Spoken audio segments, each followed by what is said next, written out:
Gracias, Kira, por estar aquí. Gracias, Yo ahorita Ana. le comentaba que me siento muy honrada de estar porque vengo en modo fan, aparte de poder conversar con ella, entonces tengo como muchas preguntas. Eh, Primero, antes de irnos a la novela, quisiera que nos hablaras un poquito de cómo fue el proceso. Me parece muy interesante tu perfil, que tienes como carreras muy distintas, o pareciera, ¿no? Como muy diversas, porque por una parte economía y por otra literatura. Entonces quisiera que nos hablaras un poquito de cómo mundos que parecen muy ajenos se llegan a encontrar en ti y de ahí exploras hacia la escritura. Pues mira, sí parecen muy diversos, pero pues yo pienso que no son tanto.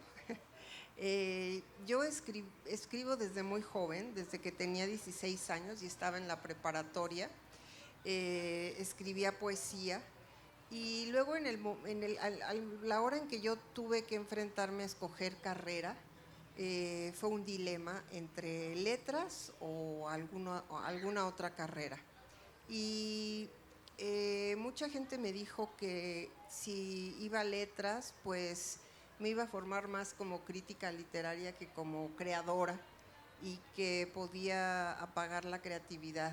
Entonces me dio un poquito de miedo y en ese entonces estaba yo muy curiosa de lo que era la vida, cómo funcionaba las relaciones económicas, sociales, comerciales, qué era el dinero, y entonces me fui por la economía. Y la verdad no me arrepiento porque yo creo que eso me abrió mucho el panorama, me dio una visión mucho más amplia de la vida y eso creo que me ha ayudado mucho con mi carrera literaria.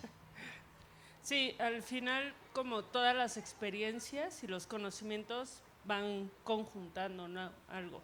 Me recuerda mucho tu caso al de otros escritores que empiezan como médicos, ¿no? En medicina hay mucho escritor, yo no sé por qué, pero es justo, o sea, a fin de cuentas son otras miradas que van encontrando en las escrituras, ¿no? Exacto, sí, que van Eh, enriqueciendo, ¿no? Sí, claro. En cuanto a la labor literaria que has tenido en general, sobre todo por si alguien de los presentes no te conoce tanto, te decía, yo te conozco a ti por los poemarios Sí. y tienes también esta fase como novelista. También quisiera que nos contaras un poquito sobre este proceso de la poesía y la narrativa y cómo las has llevado. Bueno, yo empecé escribiendo poesía a los 16 años. Como te digo que estaba yo en la preparatoria, me fui al taller del poeta chapaneco Juan Bañuelos, que había en ese entonces en la torre de rectoría, y, y empecé, o sea, escribí poesía durante muchísimos años.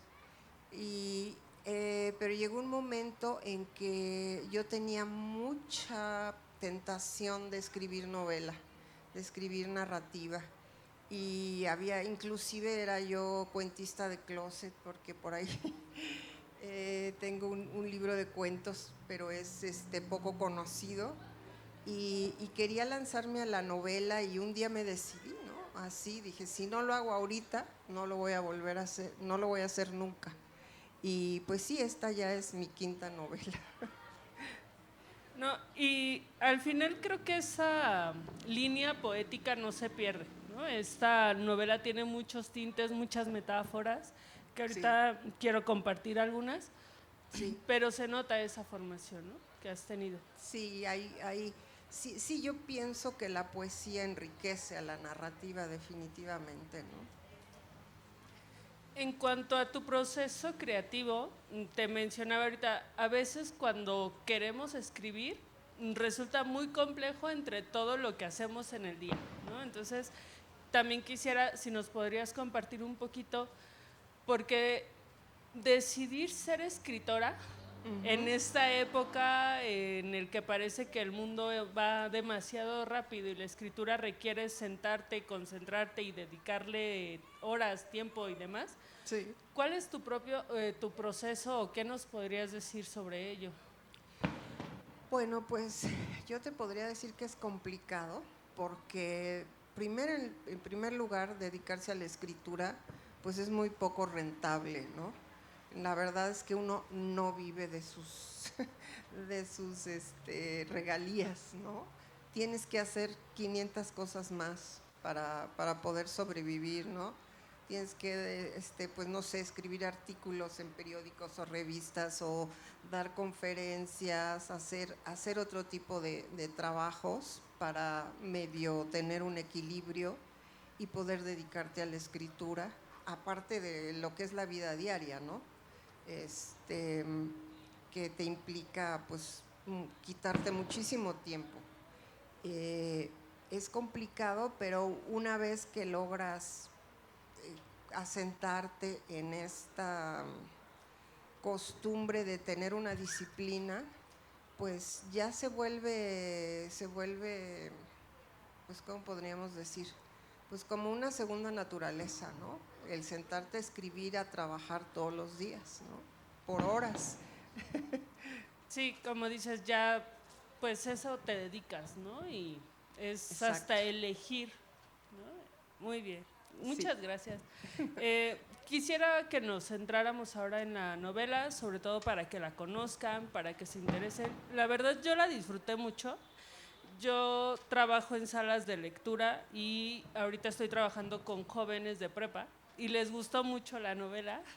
Les dejé como reto del mes leerla y sí, cada semana traían avances. Entonces quiero leerles solamente un fragmentito para que quien no lo ha leído se anime y adquieran el libro, pero más que adquirirlo, disfruten de esta narrativa. La forma en que nos presentan el libro dice: Liliana, una reconocida bióloga, atraviesa por un cuadro depresivo profundo a causa del suicidio de su hijo. El gobierno de Tetsuko, ¿sí? Tetsuko, hace un último intento por reintegrarla asignándole un perro robótico de acompañamiento psicológico en fase de pruebas. Dagas, como ella lo nombra, con su sofisticada inteligencia artificial, procurando el bienestar de su paciente, comienza una investigación sobre la muerte de su hijo que lo lleva a explorar un videojuego de realidad virtual, Las Mansiones de Satar. ¿Qué relación tiene un videojuego con el suicidio del hijo de Liliana? ¿Qué hay detrás de este? ¿Cómo una inteligencia artificial puede mostrar iniciativa propia? Esa es la forma en que nos presentan el libro y hay muchos temas que creo que son de mucha actualidad y que quisiera que fuéramos desentrañando. Primero, la parte cómo muestras la depresión. A veces, sobre todo en la actualidad, tenemos muy acostumbrada esta palabra, ¿no? Es muy fácil que nos digan, estoy depresivo y siguen como si nada con la vida. No minimizo que tal vez sí la estén atravesando, pero la están mostrando de una manera que tal vez no se nota. Pero aquí ni intentas romantizarla, ni intentas como ocultarla, la muestras de la manera como más cruda que es posible. No sé ahí ese tema, cómo quisiste llevarlo, si esa era sobre todo la intención, o qué nos puedes hablar de eso específicamente. Pues sí, mi intención era hablar de esta mujer que está deprimida por la muerte de su hijo, y sí era la intención de mostrarla en toda su crudeza, porque está pasando por un duelo tremendo por la pérdida de un ser amado. Entonces pues fue tratar de ponerse en los zapatos de este personaje y mostrar lo duro que puede ser la recuperación de una pérdida así, ¿no? Sí, quiero nada más leer un fragmentito porque les digo que muestra como mucha parte poética. El libro en las primeras páginas, y hablando de esto de la depresión, dice: en la médula de esa tristeza algo oscuro y malévolo animaba. Una serpiente venenosa parecía enroscarse en la raíz de su corazón y no estaba dispuesta a salir de ahí. Era, en realidad, la expresión de un dolor que echaba raíces, que crecía y se ramificaba, horadando las células, los tejidos sanguíneos, las capas, y que de algún modo se abrían paso hasta la superficie de su piel y salían por sus poros, ¿no? O sea, es una imagen muy metafórica de este animal que se está retorciendo en el interior y nos está hablando de un dolor que creo que es esta muestra de que la depresión no es nada más, escuchamos, ¿no? Échale ganas. Y no se trata de echarle ganas, ¿no? Una persona que clínicamente ya tiene depresión es muy difícil salir de ella y necesita el acompañamiento. Entonces creo que con estas imágenes lo posicionas muy bien para que incluso como lectores entendamos que no se trata de que el personaje le va a echar ganas, sino de que el personaje claro que necesita de este acompañamiento para salir de ahí, ¿no? De mi parte me pareció muy bello y me pareció muy acertado y desde ahí a mí me enganchó mucho la novela, que espero que a ustedes también les enganche y la quieran leer. Por otra parte, y una de las cosas que surgió ya cuando estaba yo con los chicos de Salas hablando, me decían, bueno, ¿esto es una utopía o una distopía? ¿No? Creo que nos posicionas este mundo como muy idílico, muy utópico, pero ¿qué pasa con estas realidades que nacen en las utopías y se van como desencadenando al contrario, a la distopía? Exactamente, es que son las dos cosas. Por un lado estoy pintando lo que es una utopía cuando estoy describiendo el lugar a donde se fue a vivir Liliana, que es un país, una ciudad en la parte norte del país, cuando se divide, no voy a decir mucho, pero se divide y se llama Texico, y está hecho un poco a la vida americana, con sus casitas todas iguales, pintaditas del mismo color, con sus flores y todo. Pero en el fondo se va descubriendo pues que no es tan utópico como parecía, ¿no? Que en realidad es una distopía y que hay cosas pues muy macabras y terribles en el fondo de lo que parece algo muy bonito, ¿no? Que es lo que muchas como historias nos plantean, ¿no? En apariencia todo puede parecer perfecto, ¿no? Las casas con los parques, con los jardines, y ya en el trasfondo te das cuenta que a fin de cuentas la realidad humana es como muy compleja, ¿no? De llegar a habitar una utopía como tal. No sé. Exacto, sí, hay algo ahí que va corriendo subterráneamente y que no es tan bonito como parece, ¿no? Muy, muy terrible ahí lo que está sucediendo, ¿no? Sí, exacto. En cuanto a estos temas, ha habido otros escritores que en las novelas de utopías, de distopía, perdón, sobre todo, como George Orwell, que se basó mucho en lo que él vivió en la guerra, con el aumento del fascismo, etcétera. Tenemos también a la autora de Los cuentos de la criada, ¿no? Que ella decía que mientras ella vivía en este Berlín con el muro, empieza a escribir, empieza a narrar estas historias que ya habían ocurrido. En ese sentido, tenemos que la mayoría de estos autores se basan en cosas históricas, cosas que han visto, cosas que los han marcado y que han visto que han marcado la humanidad. A partir de ahí, ¿tú en qué te has inspirado o qué partes han servido como base para esta novela?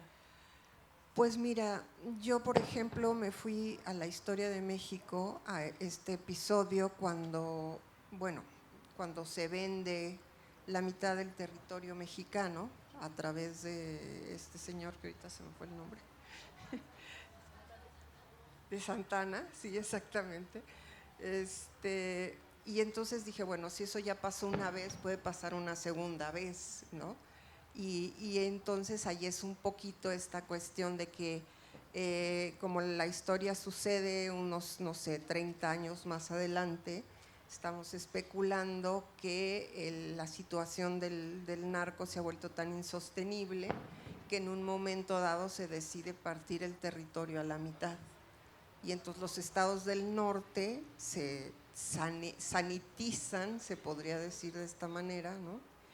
Y se construye esta sociedad idílica o que parece utópica, ¿no? Y que se le da el nombre de Texico, pues que ahí fue una combinación entre Texas y México, pero era pues un poco para dar esta idea de que había esta combinación de la influencia americana y la sociedad mexicana, ¿no? Que se les invita a la población mexicana o americana que quiera venir a este nuevo país a fundar.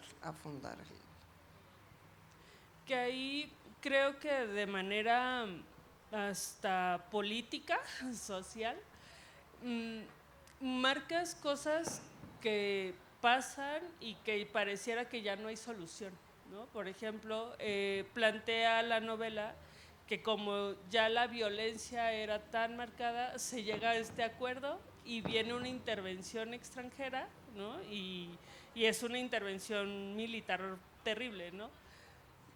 ¿Crees que en la vida cotidiana ya estamos llegando como eso? O sea, pareciera que la sociedad ya no encuentra soluciones que van a tener que llevar a detonantes así muy extremos, ¿o? Pues mira, eso está por verse todavía. Sucedió en Colombia hace unos años, hace unas décadas, con Pablo Escobar. Pues los gringos se metieron y acabaron. Eso no quiere decir que se haya acabado el narcotráfico en Colombia, ¿no? Sigue. Entonces, bueno, es ficción especulativa de algún modo, ¿no? Pero hay elementos que sugieren que pudiera llegar a suceder algo así, ¿no? Sí. Te pregunto porque muchas veces las novelas de ficción tienden a convertirse en realidad, ¿no? Sí. Entonces, yo cuando lo leí dije, ay, no puede ser. pero va por ahí, ¿no? Por eso asustan mucho, ¿no? Sí. Sí.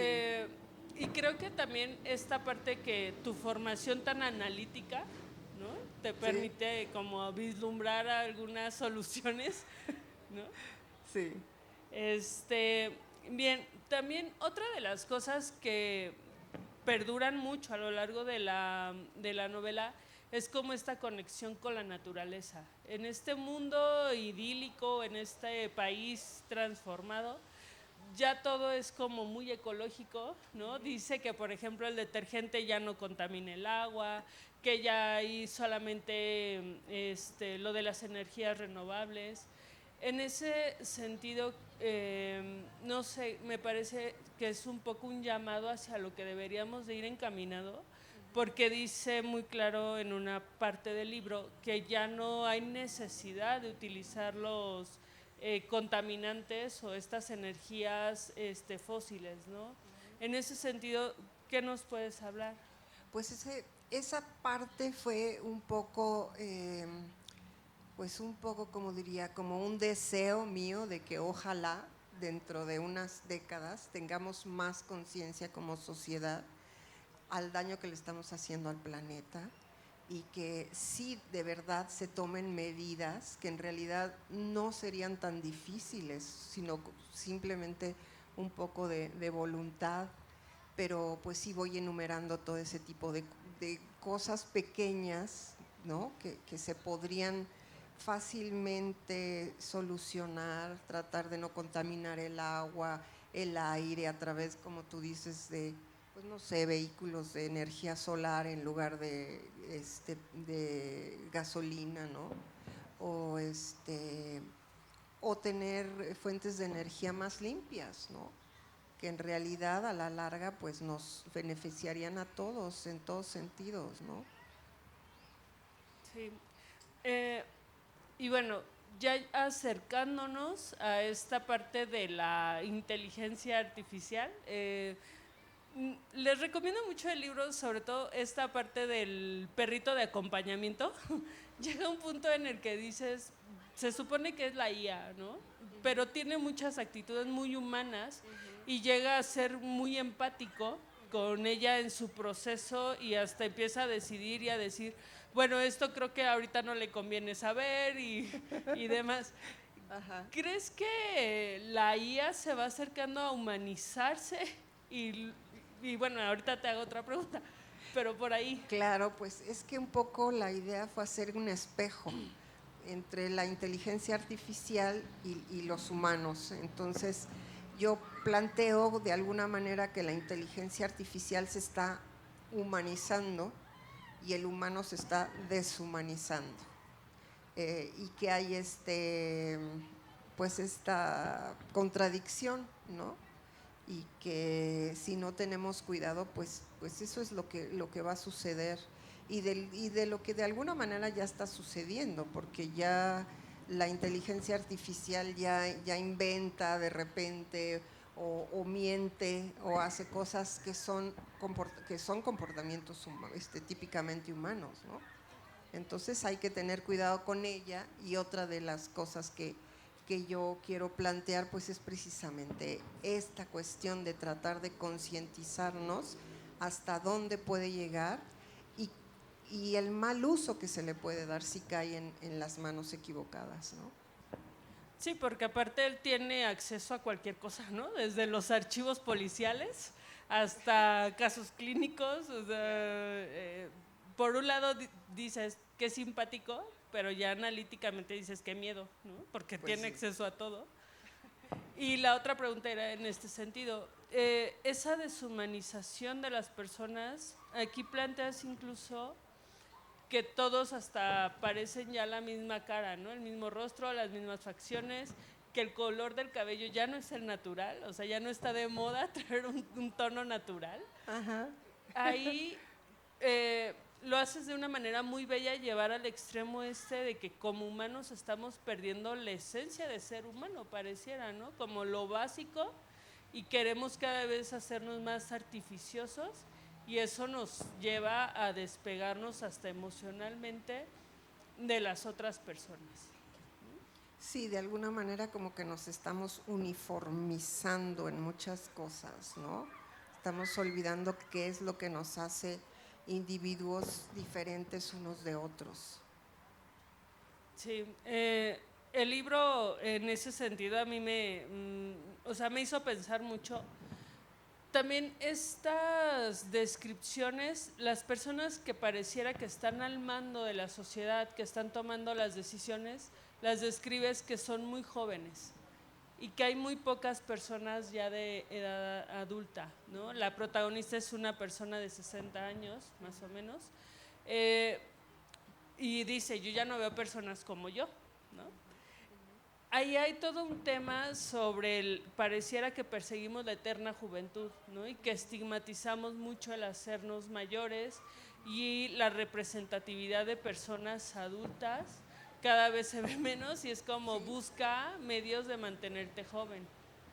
Así es.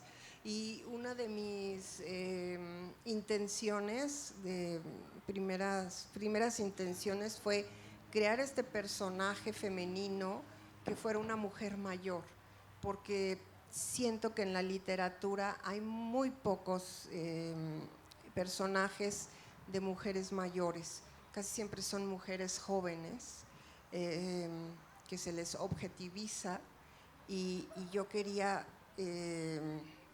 ahora sí que romper esquema y que fuera que los dos personajes principales, uno que es la mujer mayor y la otra es el perro robot, ¿no? Que fuera un robot y que no fuera un robot androide, porque eso lo vemos mucho dentro de los personajes de ciencia ficción y yo quería que fuera diferente, además de que ya vemos perros robots en la realidad, porque ya están construidos y ya se utilizan para labores industriales. Entonces, yo quería darle ese giro de que además fuera terapeuta y fuera investigador privado y fuera muchas cosas, ¿no? Sí, y como dices, creo que desde un inicio cuando planteas que es una persona mayor que está aparte viviendo el duelo de la pérdida del hijo, te dejas de hacer muchas preguntas sobre ella, ¿no? Y ya más bien te enfocas en su proceso personal, mental, porque pareciera que la edad también te permite como ya separar un poco, ¿no? Ya no hay tantos estos cuestionamientos. Claro. Y por otra parte la lleva ella a otras depresiones, ¿no? Porque dice, ¿quién se va a interesar en mí? En estas inseguridades sobre el cuerpo, cuando la meten desnuda a la bañera y dice casi que no me vean, ¿no? Porque qué pena. Porque, claro, nos permite, al posicionarla en una edad madura, hacia otras narrativas, ¿no? Que no sean estereotipos de belleza. Exacto, exacto, sí. Esa era, pues, en gran parte mi intención, ¿no? Sí, lo captaste muy bien.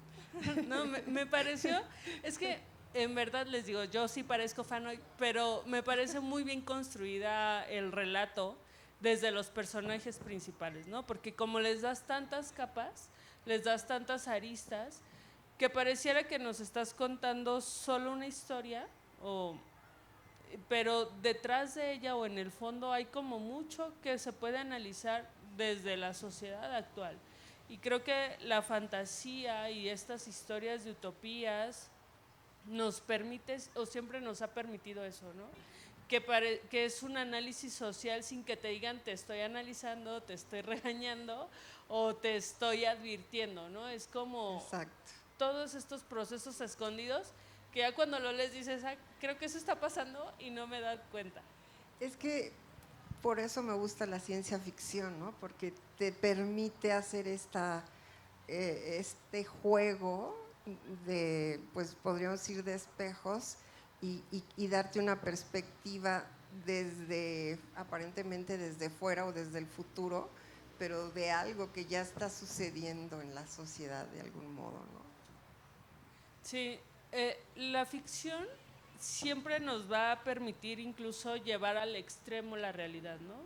Y pareciera que es como esta idea de advertir un poco, de hacerte consciente. Sí, Y por eso te digo, luego da miedo las distopías porque dices, se volvieron realidad, ¿no? sí, así Eh, es. Me parece maravilloso. Y ya hablando concretamente de la ficción en general, nos dices que te gusta por estas partes, pero ¿qué otros rasgos te llevaron a empezar a escribir ficción? Porque eras poeta, o bueno, te inicias como poeta Sí, y luego te vas a la narrativa, que yo digo que no dejas de toda la poesía, pero claro. ¿cómo eliges la ficción sobre otros géneros que pueden ser igual de atractivos? Pero ¿qué tiene la ficción que a ti como escritora te ha permitido desarrollarte? Pues mira, las primeras novelas que escribí, las primeras 4, son novelas históricas. Claro que tienen también ficción y tienen personajes también de ficción, pero especialmente en esta novela como que me di la libertad, ¿no? Porque dije, ahora quiero contar otra historia, pero que no sea histórica. Siempre me encantó la ciencia ficción desde que era muy joven. Y entonces, como que me di la libertad de escribir una historia totalmente de ficción, y eso como que siento que por primera vez sentí mucha libertad creativa y creo pues que a veces la ficción nos puede abrir mundos maravillosos, ¿no? O sea, claro, por supuesto que ficción de alguna manera con los pies en la tierra, pero sí, te abre portales, ¿no? Sí. En ese sentido, ¿cuáles han sido como tus lecturas de inspiración para crear este universo? Porque a veces cuando escribimos no somos ajenos, ¿no?, a lo que hemos leído. No me acuerdo quién decía, no soy los libros que he escrito, sino los que he leído. Entonces, Claro. ahí, ¿cuáles serían como tus referentes? Pues mira, mis referentes, yo te podría decir que dentro de la ciencia ficción, por ejemplo, pues obviamente Ray Bradbury, que siempre he sido fan de Ray Bradbury porque es esa combinación entre literatura poética e imaginación. Y bueno, hay otros autores de ciencia ficción, ¿no? Como Isaac Asimov y los clásicos, y Margaret Atwood, ¿no? Como decíamos, con el cuento de la criada, que es espeluznante porque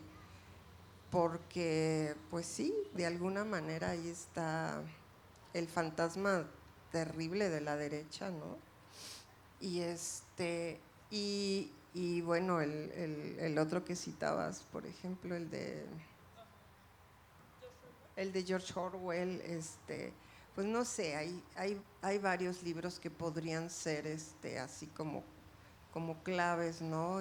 Que te hacen pensar.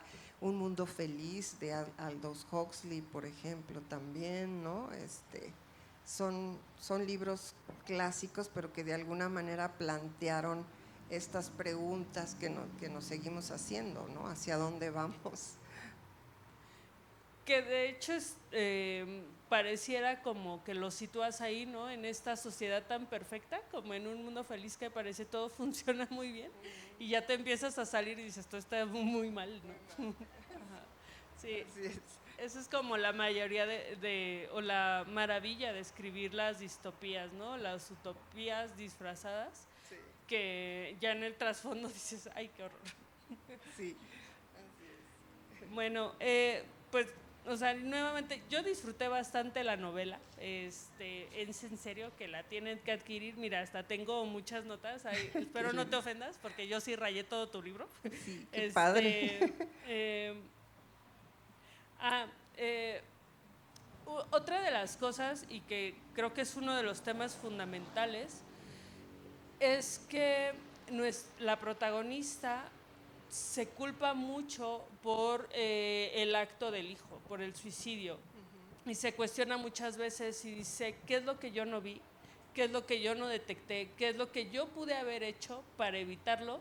Y ese es como el gran tema central de su problema y del por qué no puede salir de la situación de depresión.